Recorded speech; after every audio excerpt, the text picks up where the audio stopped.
नमस्कार मित्रांनो, मी विकास थोरात, विकास अश्विनी नॉलेज ब्लॉगमध्ये आपलं सहर्ष स्वागत करीत आहे. आज मी माझ्या स्वतःच्याच प्लॉटमध्ये आहे. सेटिंग व्हायला लागलेली आहे कलिंगडाची. हे बघा, अशा पद्धतीनं दिसतंय का? हां, तर आज मी काय केलेलं आहे त्याच पद्धतीने कुठे कुठे अजून कळी निघत आहे का? एक सेकंद. या फुलाच्या खाली दिसत आहे आपल्याला.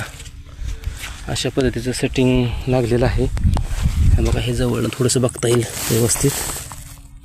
हे कलिंगडच आहे आणि त्यामुळे या ठिकाणी आपण जे सुरसं किंवा फळावरती डंक मारणारा जो कीटक आहे त्याचा प्रतिबंध करण्यासाठी अशा पद्धतीचे चिकट सापळे या ठिकाणी आपण लावलेले आहेत आणि खूप छान पद्धतीने सेटिंग व्हायला लागलेलं आहे.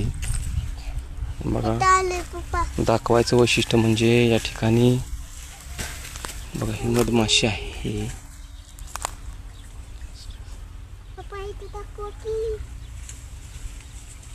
हे बघा, या ठिकाणी अशा पद्धतीने मधमाशा देखील प्लॉटवरती येऊ लागलेल्या आहेत. परंतु या मधमाशा ह्या फळासाठी आवश्यक आहेत, पण दुसरी फळमाशी म्हणून आहे, ती फळमाशी मात्र घातक आहे आणि त्याच्यासाठीच त्याचा प्रतिबंध करण्यासाठी या ठिकाणी आपण बघत आहोत. अशा पद्धतीने पिवळ्या आणि निळ्या रंगाचे सापळे आपण प्लॉटवरती लावलेले आहेत. एक सेकंद. हे बघा, अशा पद्धतीने हे चिकट सापळे आपण लावलेले आहेत.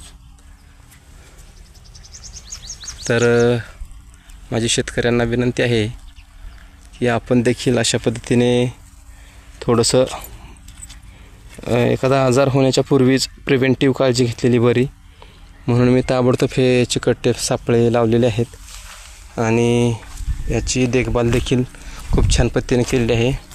बघा, आपल्याला निदर्शनास येत असेल की या ठिकाणी गवत वगैरे अशा पद्धतीची घाण खूपच कमी, म्हणजे खूपच कमी आहे, नसल्या जमा आहे.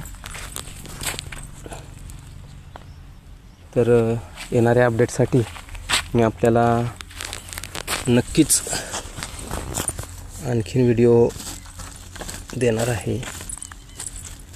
अशा पद्धतीने सेटिंग लागलेलं आहे.